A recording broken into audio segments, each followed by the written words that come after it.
It was a warm and sunny day when I met him for the first time. It all started at my close friend Emma's birthday party. We got together with our round, friendly group to celebrate her birthday. I walked in with a sense of excitement because it was the first party where I would meet new people since moving to this town. But I was full of hope and anticipation. When I walked through the door, there were already a lot of people laughing and talking in the room. I turned around and saw him, a man with deep brown eyes and an attractive smile. He was standing there talking to one of our mutual friends. We were introduced to each other by our mutual acquaintance and began to talk. Michael turned out to be a very suave and cheerful conversationalist. It turned out that Michael was a friend of Emma's friend. We instantly found common topics of conversation and laughed together. His humor and listening skills made me feel comfortable, as if we had known each other all our lives. Over the course of the evening, Michael and I spent more and more time together. As time went on, I noticed Michael becoming more attentive to me. He was helping me with my drinks, gently touching my arm, and his eyes couldn't tear themselves away from mine. Our closeness became apparent to the other party guests as well. Some of our friends even winked and smiled as they saw us spending time together.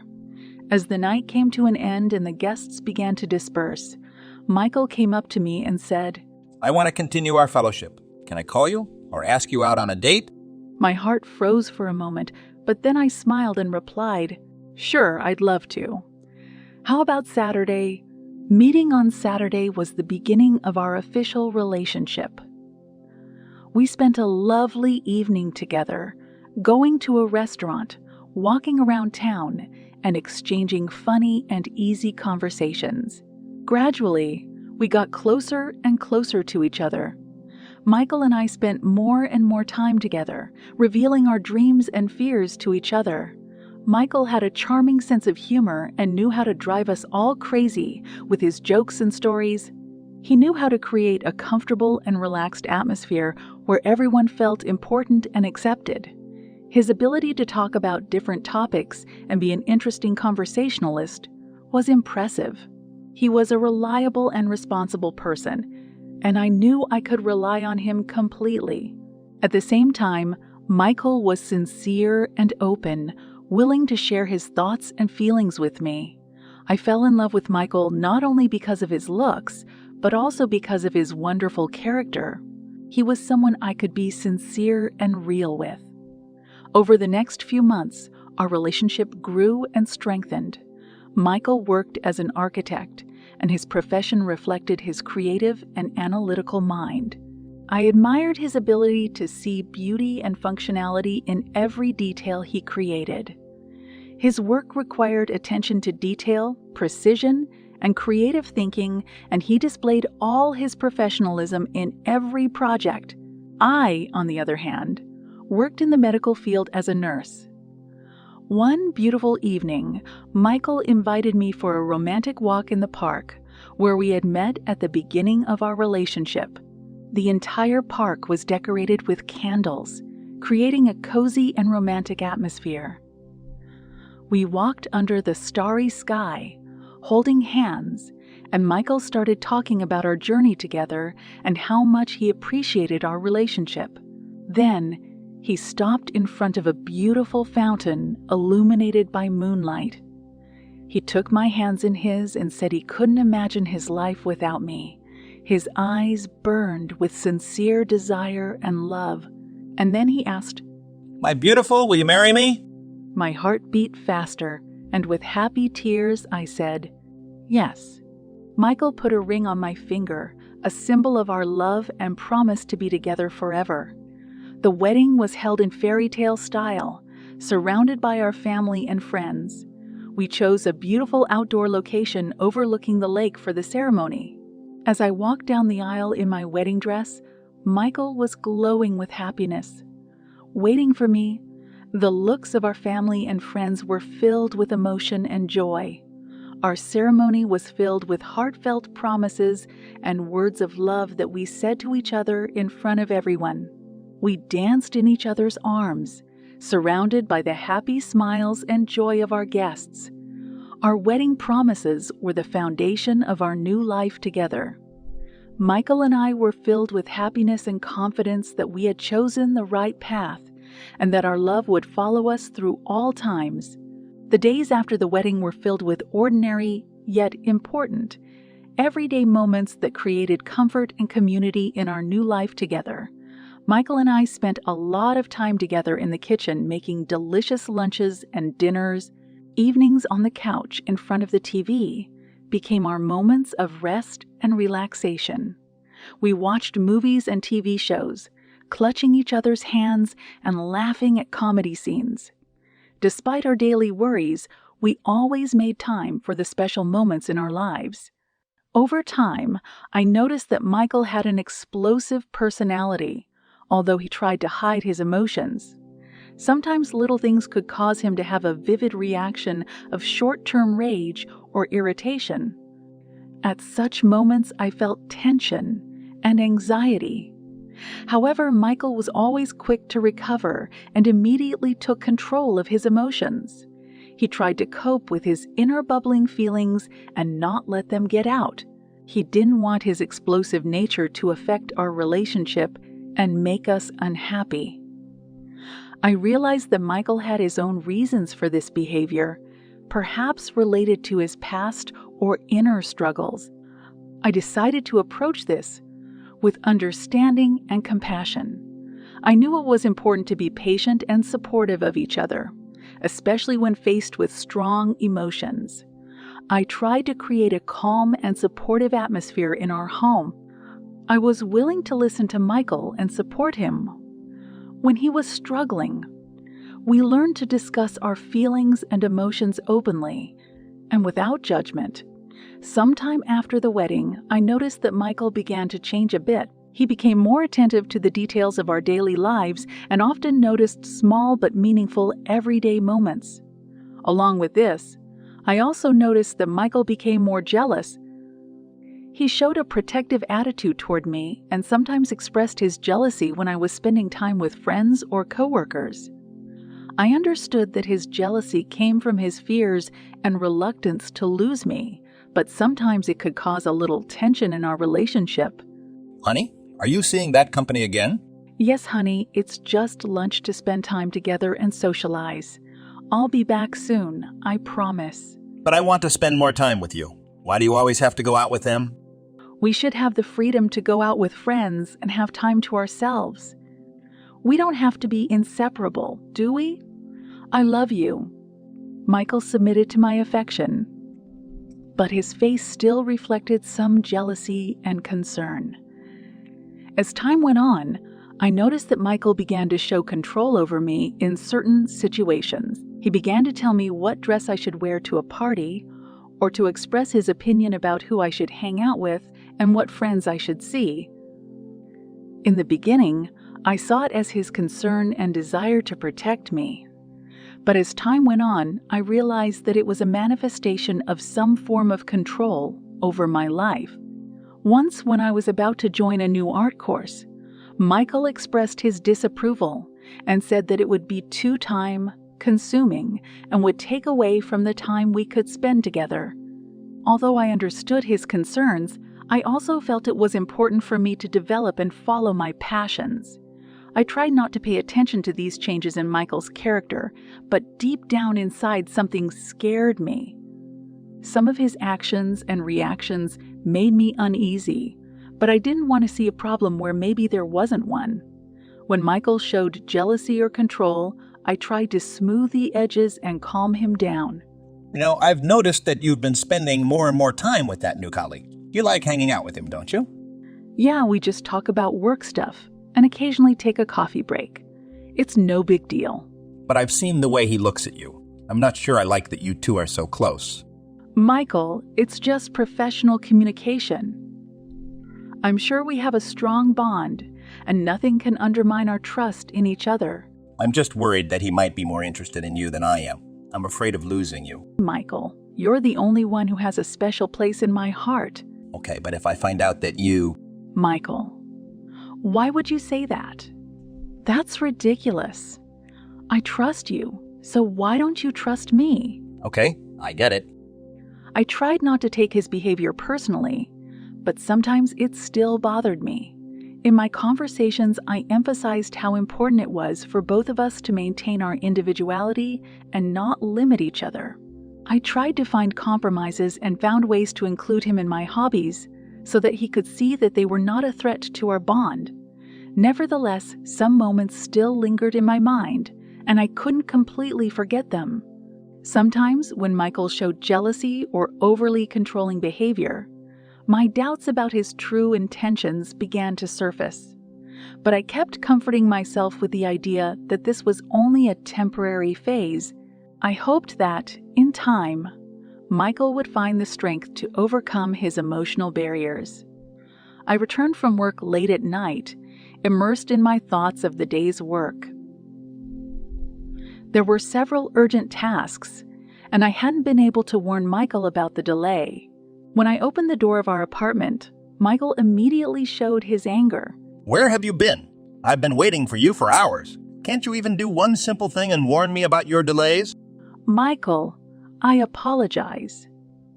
There was an emergency at work and I didn't have time to warn you.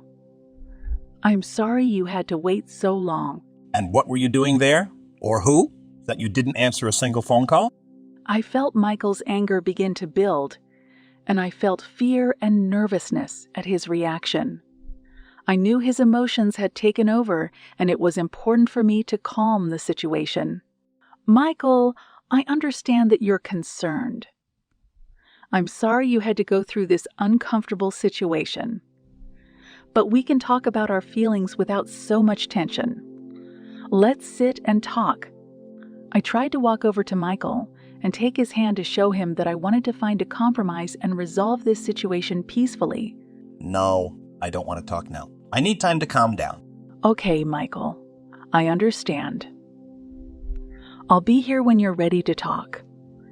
Don't forget that I love you and want to find a solution. Michael turned away in silence and left for the bedroom, leaving me with a sense of frustration and anxiety. I decided to give him time and space to calm down, but mixed feelings raged anxiously inside me. It was hard to see Michael like this, but I kept hoping that we could bridge this emotional gap and reconnect. Michael's anger caused me to have mixed emotions. On the one hand, I felt hurt and misunderstood. It was hard for me to understand why he was reacting so strongly to my slight delay at work. I had tried to be responsible and caring, and that was my intention unchanged. However, his anger made me feel unequal and unfair. It scared me to see him lose control of his emotions and lash out at me. But at the same time, I tried to remain calm and humble. I wanted to support Michael and help him overcome his inner struggles. Deciding that I needed support and advice, I turned to my close friend, Emma. We gathered at a cozy cafe, and I told her about Michael's recent emotional outbursts and his controlling behavior. Emma, lately Michael has been displaying very irascible behavior. He often gets angry and starts fights over little things. It scares me, and I don't know what to do. I didn't expect this from him. He always seemed nice and kind. Jealousy and control can be dangerous factors in a relationship. You have to be careful and take care of yourself. I so want our relationship to be healthy and balanced. I love Michael, but his changes in behavior alarm me. Maybe start by having an open and honest conversation with him. Explain how his emotional outbursts affect you and how you feel in those moments. Emphasize that you are willing to support him, but only if he is willing to work on himself. Yes, you're right. I have to be frank and express my feelings, but I'm afraid he might not understand and be offended. It's important that you express your boundaries and expectations. If he loves you and wants to keep our relationship, he has to be willing to change. Thank you, Emma. I really appreciate your support. I will hope for the best and try to talk to Michael.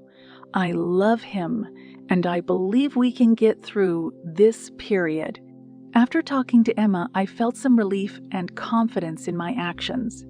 I decided that I had to find a moment to talk to Michael and share my feelings. It was clear that something was going on, and I couldn't stay in the dark. It was hard for me to talk to Michael about it. But he listened to me and promised not to snap at me again. The next week after our serious conversation with Michael brought an unexpected change in his demeanor. He became a real knight, giving me flowers, cooking me dinners, and showing me lots of little cares and attention. Michael just lit up with love and determination to make us both happy. He would come home with a surprise from work, have picnics outdoors, spend evenings watching our favorite movies, and we would talk a lot about our future. Michael suddenly expressed his desire to have children and imagined our family full of happiness and love. I was amazed at this change. I felt warm at heart and enjoyed every moment spent with Michael. I believed that he had truly recognized his problems and had found the strength to change. But those beautiful days didn't last as long as I wanted them to. I vividly remember the dark day when Michael saw my work correspondence with a colleague. That morning, as I was trying to check my email, Michael happened to see my work window on the screen with my correspondence open. I saw his face suddenly contort with rage. What are these? What are these messages with this guy? I, dumbfounded by his reaction, tried to explain, "Michael, it's just a work correspondence. We were discussing a project, nothing more."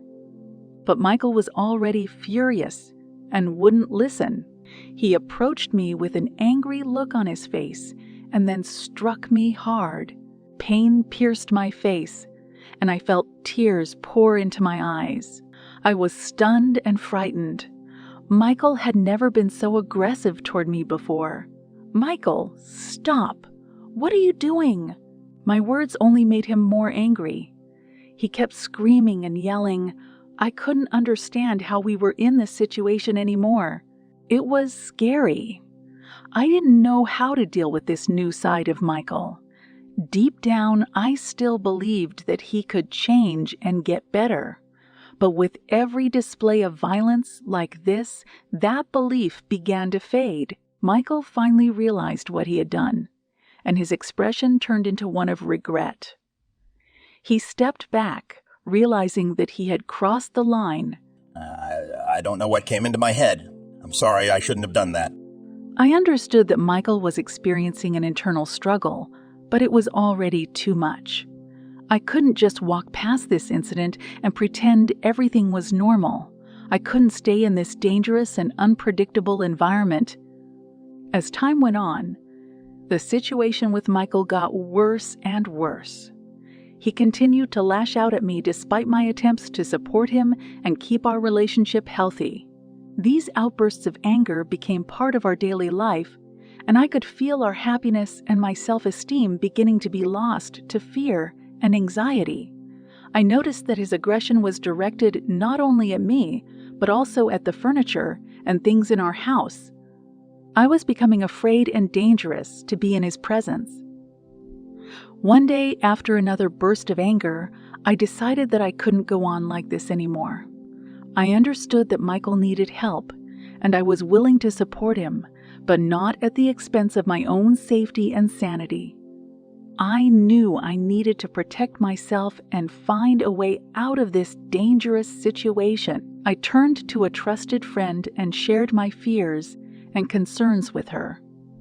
I woke up early in the morning, my heart beating faster as I realized that today would be my long-awaited escape. Excitement and fear mingled inside me, but I was determined. In all these months, I had gathered enough strength and determination to free myself from violence and start a new life. I quickly stuffed my things into my suitcase, carefully selecting only the essentials. Looking at the note I'd left for Michael, I hoped that he would understand and realize the importance of my decision. My friend was already waiting for me in the car when I came downstairs. She was my rock, my advocate through this difficult time. We told each other our plans and made sure we were ready for the next step. We moved quickly and carefully, following a pre-planned route. My heartbeat quickened with each mile, rolling through the streets that had once been my home, but now evoked only painful memories.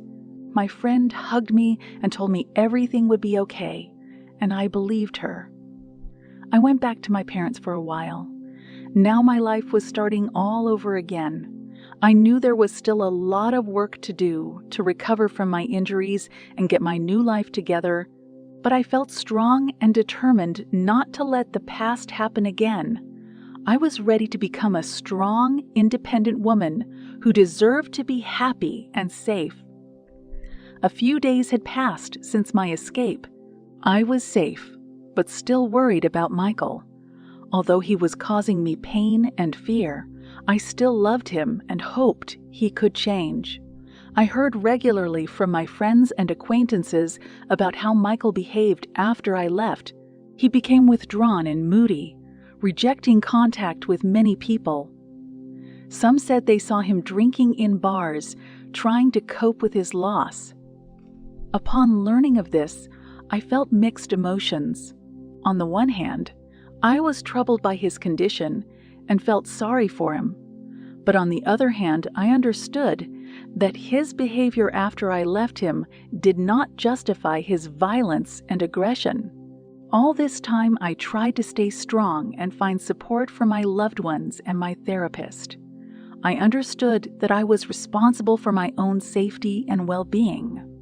Although some days were difficult, I tried to focus on myself, on my health, and on creating a new life without violence. I didn't know exactly how the future would play out with Michael, but I was determined in my decision to stay safe and build a new life for myself.